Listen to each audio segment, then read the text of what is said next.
So, welcome back to Sinister Scripts Podcast, where we're diving into some of the minds behind the stories that keep our horror fans up at night. Today, we've got a fun episode planned because we are joined by two very special guests. We've got Erin and Kyle, who are the creative minds behind the outstanding horror comedy ZombieCon Volume 1.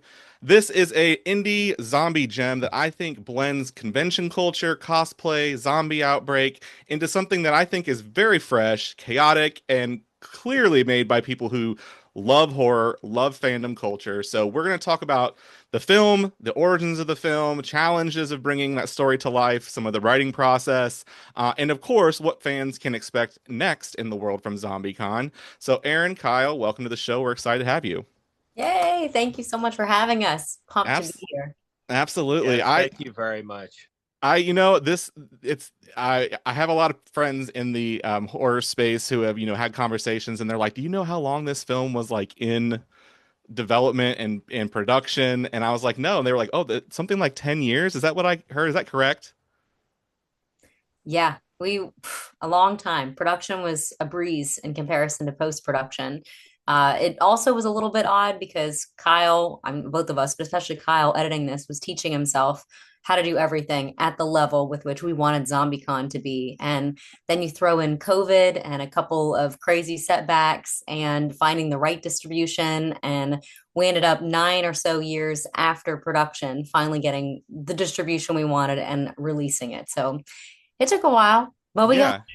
it. But it's here. I guess the first question I had, I kind of want to start with, that's kind of along those lines, and feel free either of you to answer this. And so this, like I mentioned, kind of in our intro, ZombieCon really blends that convention culture, not just horror, but just Comic-Con, anime, all that different convention culture with a zombie outbreak. So what sparked that idea, and how did you kind of evolve from Page, because I noticed you were both credited as writers on the show or on the movie, excuse me, to translating that to the screen?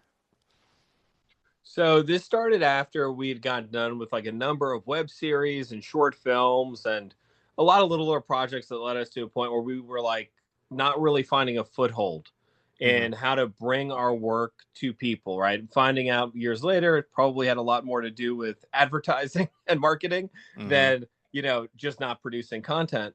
But in the hopes of trying to create something that was so big that we could get people's attention and maybe get one of those kind of Hollywood moments where, the producer flies in the background and it's like, oh my God, this is the best thing ever. I want to give you $100 million for your next thing. Right.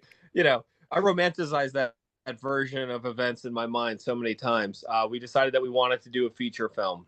Okay. We didn't really have any money to speak of. We had a Blackmagic cinema camera prior to that we had shot a lot of stuff on, like the old 4K one, the little Hmm. box. Hmm. And so I was like, we'll do it on this, we'll do it scrappy. It'll be great in regards to like what it should be and genre specific. I have always had a love affair with like zombie movies. And in my brain, it's a zombie movie is like kind of like the first stepping stone for like an indie filmmaker to be like, if you're going to make your first movie and you get to choose the genre, it just seems synonymous with zombie movies. So I was kind of already moving in that direction. And I thought, zombies it's not high stunt related. It seemed like we could do it for the right budget. And so many other Sure. directors had done it, really great zombie movies for very minimal budgets. I was like, it seemed like a match made in heaven. And as we were visiting my brother and kind of talking through the idea of what these zombies should be and what the story should be, I was kind of looking around his house. I was probably drinking a little too much. He's a huge collector. He's got like, his entire house is a museum, right? It's full with movie props and like there's Iron Man helmets. There's a wall full of Predator masks that looks Nice. like an old hunting lodge if he Hmm. was like hunting predators. And on one of the walls, there's a big Captain America shield. And I was like looking at that Captain America shield and kind of scoping everything else out. And I was like, the creative juices were firing. And I'm like, it would be so cool to like see a survivor of a zombie apocalypse in this environment and how they would use these tools as weapons to kind of fight off the zombies. Like I could see the Captain America shield as a great defense item in a zombie apocalypse. And, Hmm. he's got like all kinds of sharp swords, like Lord of the Rings swords and all this stuff. And I'm like, that's like a full setup. Yeah. But then I'm like, yeah, but my brother's not going to really be like, yeah, take my movie props that I've spent like all of my extra money on for the last 20 years and yeah, destroy them for your film. And we Yeah. certainly didn't have the budget to like, buy props like that. So I was kind of cycling through, okay, well, who else would have this kind of stuff other than like a movie prop collector? Mm-hmm. And it seemed to fall in natural. I'm like, well, I'm a cosplayer. I've got like stuff like this, but it's made out of like EVA foam and stuff. Mm-hmm. Well, that could really work as a defense item. And then one thing started to click after the next thing. And I was like, Erin, have you ever seen a movie with cosplayers like as the key focus? And she's like, no, I don't think so. And we did a little research. We're like, yeah, that's not been done before. And so then it was like, okay, so cosplayers are kind of like that's who movies are made for, like cosplayers, yeah. people that go to conventions and we're doing a first time zombie movie because I love zombie movies and I think that it's like a romanticized version of a first filmmaker's film. Mm-hmm. And those two things, when they collided, it was like, the big bang of, the entire idea process. And it was like, okay, from that point forward, we know we're doing a zombie movie and we know it's going to be zombies versus cosplayers. And then things just started to fall into place after that. Yeah. That's awesome.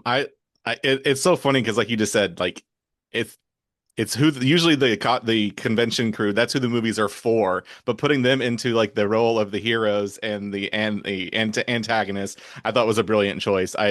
We mentioned zombies being like the first filmmakers kind of, I always think found footage, right? Because found footage is like very forgiving, cheap. You can just you forgive the shaky hand cam because you're like, oh, it's found footage. And as a result, I feel like so many like shitty found footage movies are made. There's so many. Like I'm just always like, God, I'm forgiving, but like if and I can forgive a lot, but like if the sound is bad and I have a hard time like following and I'm like, I got my TV cranked to 100 and I'm just like, I can't see anything. Now I can't hear anything. Like what is the point of me watching this movie? So, I too love zombie movies and I have to ask, I know what I think sets apart your film from everything else, but I want to know what you think makes ZombieCon stand out, just other than it's just cosplayers, like in a genre that is already packed with zombie films, right? It is, I feel like each genre has its own saturation. So to you, what you think made it unique for you? Erin, do you want to take, I'll say, why don't you go first and I'll go second? Yeah. Sure. I think it's almost an impossible movie to pin down the genre for. And I know this 100%. because I've been marketing it and leading that whole foray for a long time now. And it's difficult, particularly because the first 25 or so minutes, it is a little bit more of a drama with some comedy. You're really invested in this friend group and following the characters. And there are hints of horror, especially at the top of what's to come. Sure. But it's got everything. It's drama, it's horror, it's comedy, it's action. Technically, there's a little sci-fi elements in there too, anime inspired. And so it's really difficult to say exactly the mood of ZombieCon, which is why so many reviewers, when they finish it, kind of have a hard time describing as well, but say, I feel like I just went through a war with these characters. Like I was right there with them, a fly in the wall. And that's the biggest compliment to us, honestly. So I would say that is what sets it apart. I would like to say a lot of heart as well, but there are many zombie films that have got insane amounts of heart. So I'm going to stick with that one. Okay. Kyle, do you have anything to add? Yeah, I was going to go with like just out of like a much simpler version of what Erin just said. The anime influences, which encapsulate a lot of what Erin just said, from like the I guess the roller coaster ride of the story, an equal focus being spent on not just the characters interacting with the zombies, but the characters as people apart from the zombies. And that's kind of like the whole idea in my mind of like an anime where we're focusing on these characters and the world events are very important and the challenges they go through are important. But a big part of the story is really just seeing these characters evolve through the circumstances of the story itself. And you see that tangentially in like a lot of other zombie movies, right? You got like, in the 28 series, especially, which I think they did a fantastic job with the 28 Years Later and then Bone Temple, in how we saw the evolution, right? Specifically of the zombies, right? How we had like the fat crawler zombies. We had like, our peak, whatever the giant, The alpha. the alpha zombie. Yeah. Yes. Yeah. And then all the others, which has always been my idea of like how to evolve zombies, is like that seems very natural to me, because just like human evolution, you'll have zombies that fill different gaps depending on, like, for example, the fat zombies that are on the ground. Well, if a zombie loses its legs and it can't walk anymore and it's kind of crawling everywhere, well, it may not find food and be emaciated, or it might be something more similar to that if it's just decided to kind of eat everything. Mm-hmm. And I love that kind of natural progression and the broad spectrum of colors that kind of evolution affords. And so, to not get completely away from the point, that, but also with the characters themselves, and not just how they evolve past the zombie element, but how the relationships of this preformed friend group kind of blossom and change, as opposed to, like, I think most zombie movies are, you got a group of people here, they come together, they solve problems together, like Train to Busan. No one really knows each other before the action gets going, and then we see them join together and have a bonding experience. And this is kind of like they're pre-bonded before it starts. So I think you nailed it. I think heart is the only thing I can say. Like, I enjoyed so much the roller coaster that I was on, like you said, starting off learning this friend group and how close they are together and like cosplayers. And I found myself, like, whenever not to give too much away for the folks that need to go see the movie still, who became the zombies, I was laughing my ass off when they were like, "Oh, was his name Mr. Reynolds? He's such an asshole. Like, God, he's for sure a zombie." Like, I'm dying laughing. And so, like, this is a serious situation because they've just had a run in with the very first zombie, and they're trying to figure out, like, oh man, LA's full of assholes. And I was like, this is such a brilliant take on like who would become the zombies. I had so much fun with it, and that kind of leads me into my next question, is about horror and comedy, because those two things to me are synonymous. They go hand in hand. My favorite movie of all time is The Lost Boys, which is absolutely a horror comedy, right? And so I'm assuming, but I want to ask you, how intentional was like that commentary on the fandom and like the convention culture? Like, I could see you definitely leaned into it, but I mean, when you started off, was this a horror comedy, or did the comedic elements kind of just come naturally and you were like, that works and I love it?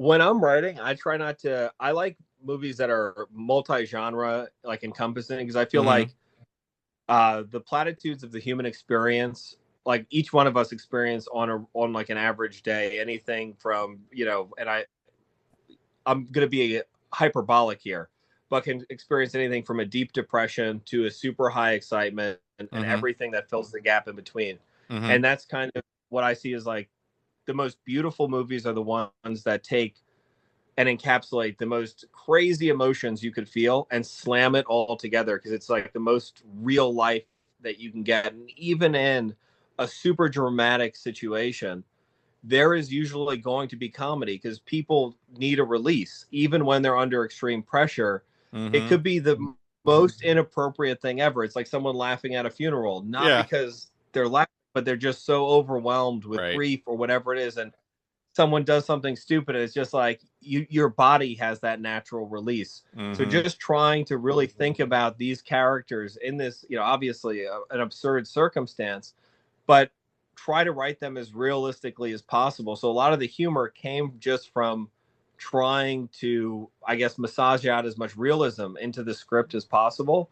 And then when you found something that worked, like I think when, again, not giving anything away, but when they're doing that round room conversation about Mr. Reynolds and we go back to Punky, well, look, it's obviously my choice to be like, okay, like that bitch in my Pilates class. Like, I just the juxtaposition of Punky, who's like this badass like character, be like, yeah, I go to Pilates too. Like, that was just, obviously there's a moment for that just seemed funny. Now her character could conceivably do Pilates, but it's not the first thing you would expect for her character to be doing. Right. And I would be repeating a lot of what Kyle said, so I'll answer a little bit differently. Myself as the actor, myself as playing Claire and imagining Claire, when they started coming out and it was being labeled as, and even with distribution, when it was labeled as a horror comedy, Claire a little bit was like, wait, what? Like, hold on, like we went through it. It was horror, it was action, it was terrible, it was drama. Yeah. And because in preparing in the actor's type of headspace, like none of that was funny in the moment to her, you know, and Mm-hmm. that's what makes it so hilarious, the drastic circumstances. But yes, producer Erin absolutely was having a freaking blast watching Kyle's edits and giving feedback and knowing when it just hit just right, those beats, Uh-huh. it release the tension right before we throw you back into the action. I agree. They're often hand in hand, just like drama and comedy. I'm very much that way personally, where I'm like, it'll be awkward situations, and I'm like, oh, sorry, grief makes me weird. Like, like you say, like you just say outlandish things because you're like, I don't know like Ricky Bobby, I don't know what to do with my hands, like, and so that's where those real comedic elements in inappropriate times come out, and that's what makes it so funny, because like I feel like sometimes if you try to like write in the comedy like this is going to be funny, it just won't land. But so many times in your writing, and you're like you said, those real life situations, you're like, man, this is so much more relatable because everybody does that. Like even in your own little friend groups and family groups all the time. So kind of piggybacking on what you just said, the actor versus the writer and the creator, what do you think was your biggest like creative challenges, your logistical challenges when you're trying to bring this film to life? And this is an indie production. So to your point, you don't have somebody saying, here's $5 million, go make this movie or whatever. So what were some of the challenges like? For me personally, it's always time and money. I mean, on any set, I think of any size, especially when you at a high up position within the crew Yeah. and you're responsible for a lot of things. You're always feeling like you're pressed on time, pressed on money. With indie filmmaking and certainly ZombieCon, it was both of those things all of the time. Mm-hmm. And so it always felt like we were up against the gun with less options than we wanted and less time and limited resources. And Kyle and all of us, but especially Kyle, having to creative problem solve. And funny enough, I actually think that one of the easier aspects was when finally we were Kyle was calling action and I could just sink into being the actor. And I Mm-hmm. definitely took all of that stress and emotion and the world of the producing and set it to the side and just imbued my character with just the emotion and lived in the reality. But yeah, balancing both was difficult because I was always worried that I wasn't putting enough work into my character when my mind 2 minutes before the take is on, I got to sign this paperwork. I got to collect this from someone. I got to make sure that the crafty's good. I got to make sure that the catering is coming today. And Right. it's just balancing a lot of things. But definitely once I was in acting mode, I could just sink into acting mode. It was Right. fantastic. Right. And Exactly. speaking more specifically to like the actual production elements that were difficult with the budget that we had, Yeah.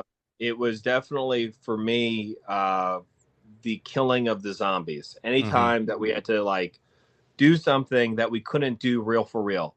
Like, it would have been Mm-hmm. so much easier if we just had actors that were like, yeah, stab me through the heart with a sword. That would Sure. look Naturally, save why me a wouldn't lot they? of time. So, just trying to figure out logistically how to do that with basically no money. I know, like, it started with me and the guy who works sound on the film, Chad Tolson, who's been a part of like the Big Squid family since it began. Mm-hmm. And we're out on the deck with like an angle grinder, like just chop, or like a metal grinder or something, like sawing in half a bunch of katanas and stuff and trying to dull them. And like sparks are spitting out everywhere, and it's dry in California. And I'm looking at all these plants underneath us, and I'm like, oh my God, we're going to be on the news before we even Starting a start this fire. movie. This is horrible. Let's not And this is how actually we're start starting this. fires. And then you have little problems like, okay, so we've got a zombie that needs to be impaled and they need to be moving around. And I know that like on even like a minusculely higher budget, if we had like even $200,000, Mm-hmm. this would have been a problem that would have been solved, with $2,000 and some elbow grease. Mm-hmm. But for us, because we only had a $60K budget and $30K was allocated towards equipment and insurance and legal fees and all the stuff that you don't really see on screen, we really only had a functional $30,000 budget to cover all of the locations, all of the costumes, all of the raw materials, all of the crafty, all of the stuff that actually makes the movie work. And then Mm-hmm. all of the contracts for all of the people that were working on it, because as much as, I would love everyone to work for free like I did on the movie, no one generally does that. So you got to pay people. So the budget was even smaller than I think that people realize it was. And when you've got that kind of budget, everything is a creative solution. So again, impaling the zombie, we had a fantastic makeup artist, but he had never had a zombie run around with a sword sticking out of their back and chest at the same time. So we're kind of trying to problem solve how we're going to do that. And my solution was like, okay, GoPro chest harnesses, but it has to be at this specific angle. So, we contracted with hot glue and like something else, like 2 GoPro chest harnesses with one on the back and one on the front. And things like that, which then don't look right because then things are moving and shaking as the actor's moving and shaking. Sure. But that stuff was probably the most difficult because it was new for me. And it added a level of difficulty to every shot because you're constantly thinking, okay, I love everything I just saw, but my special effect, the sword just fell at a different angle. Well, that swords can't do that. So reshoot it, reset it. So I think the impaling of the zombie, now that I'm thinking about it, was the hardest. The end scene, that last thing, and again, not giving too much away, but that rocket, when he moment, that was actually, I knew how to do that from the jump, and I knew exactly how we were going to do that, and that was one of the easiest things to pull off. Oh, that's awesome. Yeah. So did you know any of the actors, or did you do like open casting calls? I know because I talked to so many indie directors and actors, and they're like, you know what? Like, they're like, dude, I'm filming this in my apartment. Like, these are my buddies. Like, we borrowed, this location was, my friend's uncle's cousin's farmhouse. Like, and they're like, you have to understand when your budget is small, you're like, you are calling in every favor, every chit you have, every person that wants to, be in a movie. Like, will they work for free? Do we have locations? So did you know them, or did you put out casting calls for them? So it was a combination of both. I'll take the first part. I'll let Erin, who was the head of casting, finish it out. But in terms of the main 4 actors, we had been working together on those aforementioned web series, short films. I lived with Punky when I first moved out to LA. We met Christian at an acting class where we met. So we had been kind of running in the same circle and helping each other for like the previous 4 or 5 years. Manny came on board as we were doing the web series and joined the team and was like, we're just kind of all working together. So that's Javier and Rocket, respect. Yeah. Oh, sorry. Yeah, you're good. Yeah. I went through the IMDb and I was like, all right, putting actors' names with characters. So main 4, I knew that we needed to have people who were going to be down, and be able to be there for basically the entire time and be willing to do the most difficult things. So it seemed and also, the way I was thinking about it, I think the way we were all thinking about it is, even though we're talking about how small a $60,000 budget is now, for us at the time, especially, $60,000 was an enormous amount of money that we had never seen on any project, like not even close to any project prior. So it seemed like we were all like, none of us were thinking about this as like a low budget film. We all at the time were like, we've got all this money. We're going to be walking down. They're going to have stars. We're going to get a star on Hollywood Boulevard. This is our chance. So everyone was like super psyched about this because this was all of our dream. That's why we moved to Los Angeles, or were, involved in acting to begin with. And we got to do it in the way that we wanted to do it. And I had done something to generate enough trust in everyone that they were like, yeah, Kyle, you could do this. I don't know what it was, but if I could bottle it and sell it, I'd be buying it myself. Yeah. And in regards to a couple other people on set, there are people that some people made some appearances from the short films that we did. Some of the web series were some of the other actors, but a large breadth of the actors in the film, especially the extras, all came from regular casting. And I'll let our amazing casting director, because Erin did all the casting on this movie, take it away. Yeah. Other than the roles that were written in, like Kyle said, filled in with friends and people we'd worked with before, we held professional casting services in person in Los Angeles. I actually had Christian, who played Javier, as my assistant, helping me run those sessions. And Melissa, one of Xander Rules girls, who's one of our great friends, she's also helping me weed through self-tapes because we were getting those too. But for example, a lot of the liquor store bullies, a lot of the tunnel zombies, I think I can get away with saying that. Yeah. Just roles here and there were all professionally cast. And then, as Kyle had mentioned, at the con, almost everyone from the con were completely professionally casted. And we really wanted to as well get real cosplayers. And so Mhm. a large number of the extras I had been reaching out to via DM on Instagram back in this 2016. Yeah. This feature film, it's about cosplayers. We're throwing a fake con. We want, you to wear your cosplay, yada yada. And we were lucky enough to get probably around a dozen who said, absolutely, I'm there. I'm bringing my costume. I'm bringing extras. Tell me what to do. That's So awesome. it was a really great mix and balance.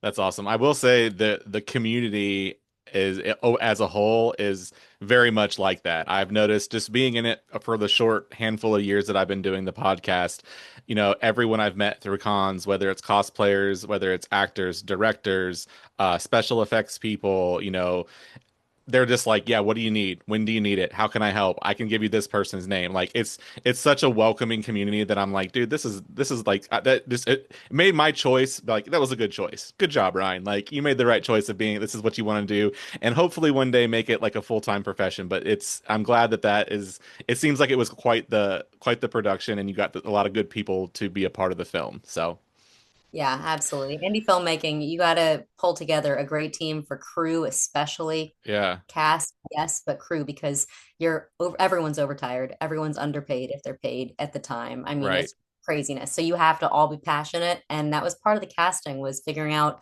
are these people off of just a first meeting in my communication not only seem reliable and like they're talented, but they Hmm. would actually gel and they're good to have on set. Right. So Yeah. important.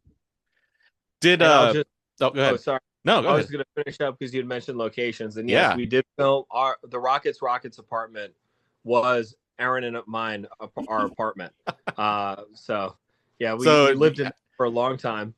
So I gotta ask, what's the best recipe for blood? Because there was a lot of it in that scene, and it was it all over your apartment. Were you finding it weeks later? Years later, Okay, so in years. so first off, in terms of the recipe for blood, I want to be able to give you exact specifics. It's a trade secret. No, I'm kidding. Uh, Actually, our makeup artist Joseph Trebresco is like a masterful makeup artist, and he knew all the tips and tricks. We were super lucky to get him on board, and he slept on our couch that we were covering in blood and covering in plastic the entirety of production. Fantastic team player and like a truly talented guy. And he had bought specific types of blood that he had worked with in the past Uh-huh. for specific scenes. So there's a different color to blood when it dries versus when it's fresh. Yeah. We had different viscosities of blood. So if we were spraying it, there was one type of blood that was being used to be able to get through the weed sprayer that he Mm-hmm. used to actually spray everyone. That's awesome. Versus like if it was dripping or whatever it was however it was moving.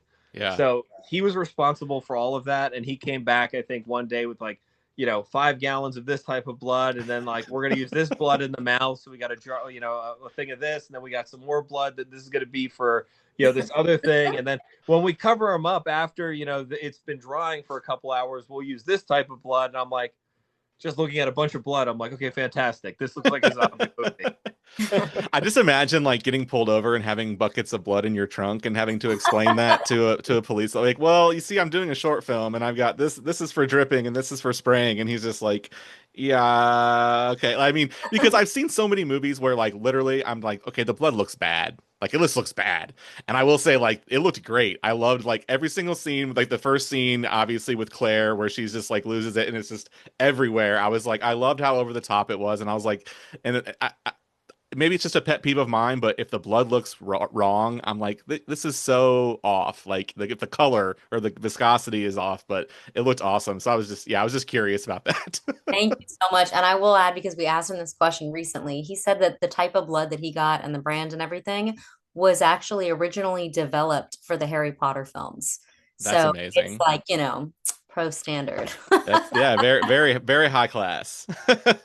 We only get sprayed And with the best here in one.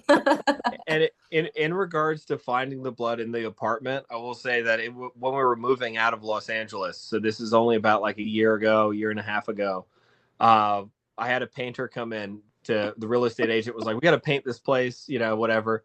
Made sense at the time. The painter was going through and okay, we're going to paint this wall. We're going to paint that wall. We'll paint this ceiling.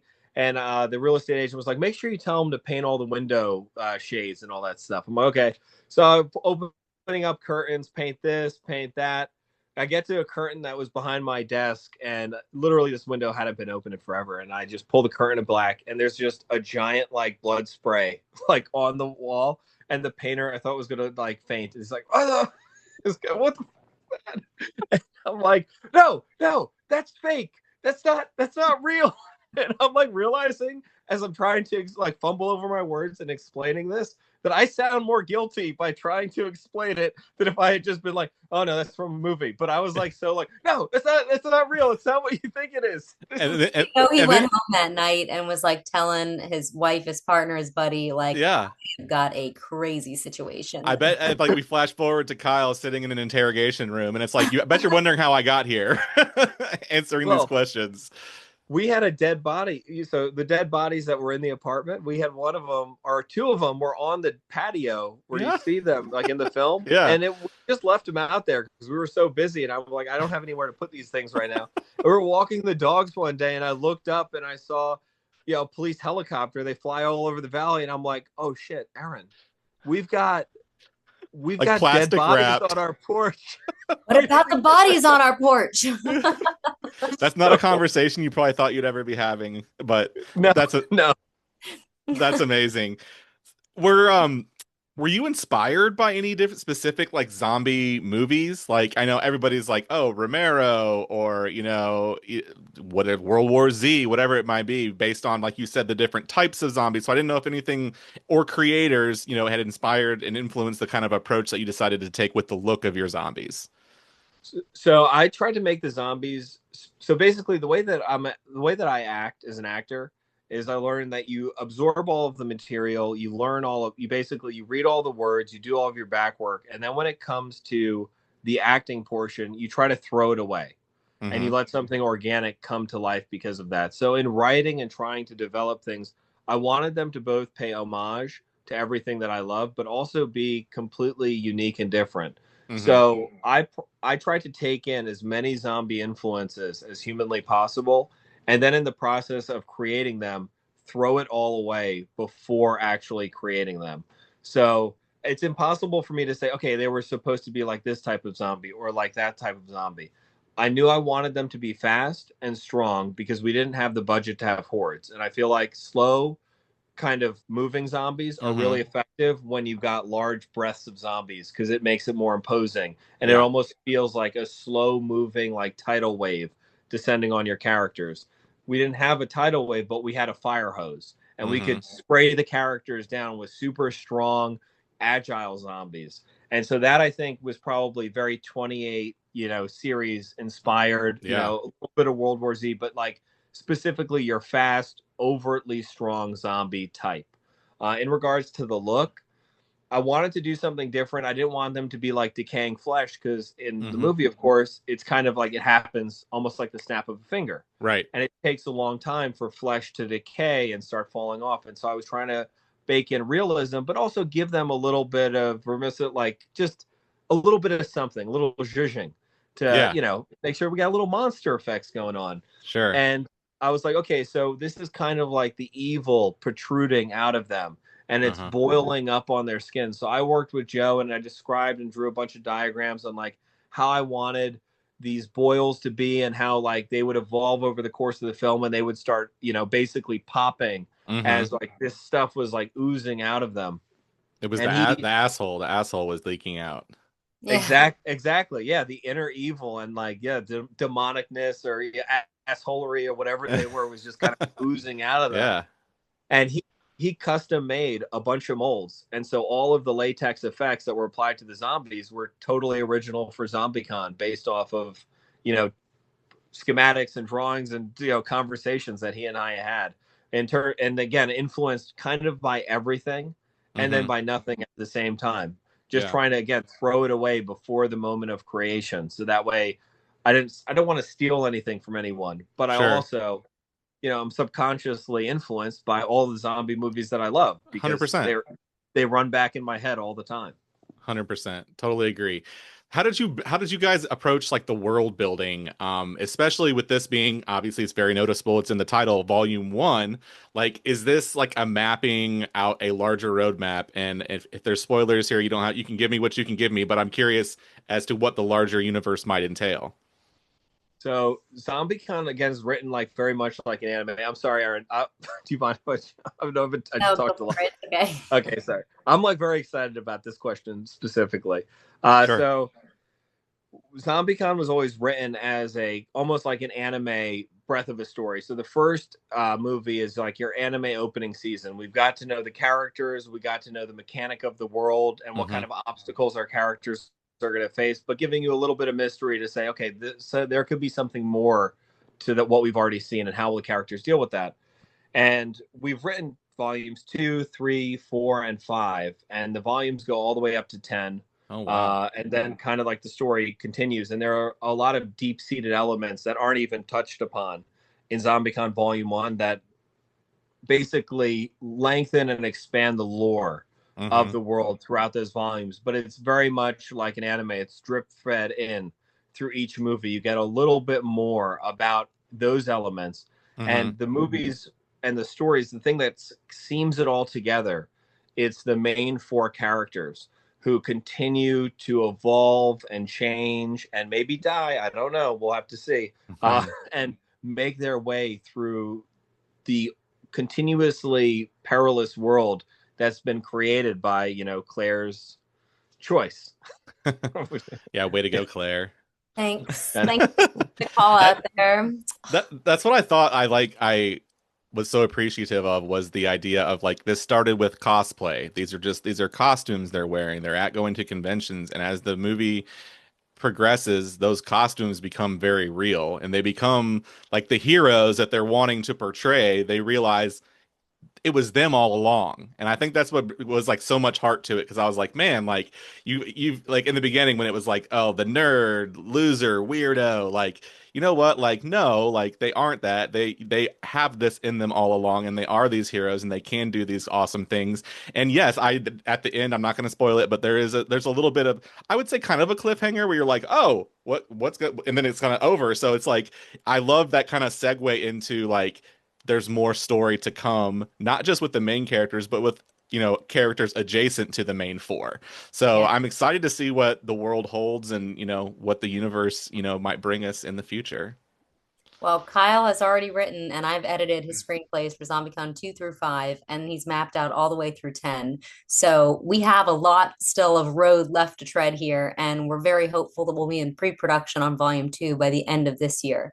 Woohoo! So, That's exciting news. We're marching towards it. We got a little bit derailed in the best way possible because we're working on a micro horror, a vertical series for Screamify. Oh, right now.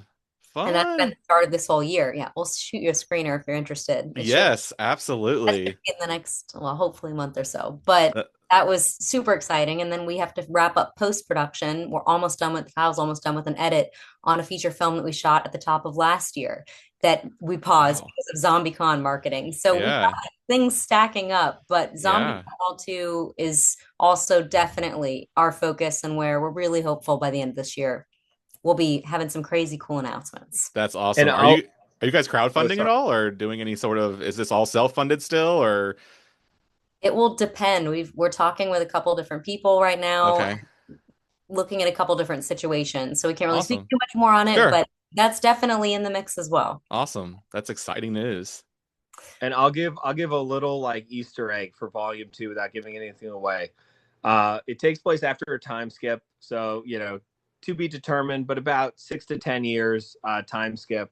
And our Claire's character has taken all of the guilt associated with her choice in the first movie and internalized it. And she comes back as basically your Sarah Connor, I need to solve this problem by any militaristic need necessary type character. And that's just one small little piece of the entire thing. But it was a fun character to write. I think Erin's super pumped to play this version of Claire. I'm excited. Taking a character from where she started to where she went through in ZombieCon Vol 1 to the time skip where she is at now, and with such a realistic reason and a deeply, well written and emotional reason why. I mean, I'm beyond excited. That's exciting because it's she's getting into her full final girl phase, which I appreciate. I love a strong final girl, and I always said, I was telling my wife, I'm like, is final girl, like, I was like, is that derogatory? Should it be like final woman or final, like and she was like, well, I think it's just like a term that's been used forever. She's like, but it does kind of sound demeaning. I was like, okay, I'll call it whatever we need to call it, but I love strong female leads like Erin from Your Next. And who's the one that they're coming out the sequel? Ready or Not, Samara Weaving and Ready or Not. Like, I love a strong female lead that's just like, all right, like you said, by all means necessary, we're going scorched earth. So I'm ready to see. I'm ready to see where it goes in volume two. I know you got to get out of here a little bit, but I have one final question I thought I'd get for you guys, and I wanted to leave it with, if the audiences could take one thing away from ZombieCon Volume 1, what do you hope that they take away? Is it the adrenaline? Is it the comedy, the commentary, or is it kind of a warning about what convention they might attend next? I would say, and this definitely is true for both the feeling of ZombieCon Volume 1 and the way that it was made, which we can't get away from with this, our perspective. It's don't give up and it's never too late. And that applies to literally everything, every situation, what you want to be, what you're facing, what you're up against, what your family or friends are up against. Don't give up and it's never too late. Yeah. And I would say that being an asshole is a choice. Mm. Choose wisely. 100% agree with you, and that was very telling at the end. So that's all that I had for us. I so appreciate you guys coming on and chatting with me for a little bit. I feel like, hey, next time you guys are all in Atlanta in one place, drop me a message. We can grab a coffee and chat up for a little bit. But I just want to leave it with, I'm so thankful for you guys for reaching out, or if I reached out. I can't remember how we got in contact, but I saw the film and I was like, I have to watch this. And so working with me, allowing me to watch it, and then the t-shirt, the swag, you guys are awesome. I love the film so much. Like I said, it's everything I want in a horror film, and the comedy, just everything. It was just chef's kiss, and I enjoyed it so much. So I'm really appreciate everything you guys have done and put out, and I look forward to volumes 2 through infinity. We'll see how far they take us, right? That means the world. Truly, it's our honor and our pleasure hearing everything that you said. The fact that you watched it, you loved it, you shared your thoughts, and invited us on here. It means the absolute world. Thank you so much. Absolutely. Well, thank you guys for joining. Enjoy the rest of your evening. I will send you all the links when everything's up and live, and you can go watch it and share it across all your socials. You guys are welcome back anytime. We can have any further conversation. So thank you so much again, and you guys have a wonderful evening. Hey, you as well. Thank you so Thanks. much for. All right. Look forward to it. Right back at you. Take care. Bye, guys. Bye.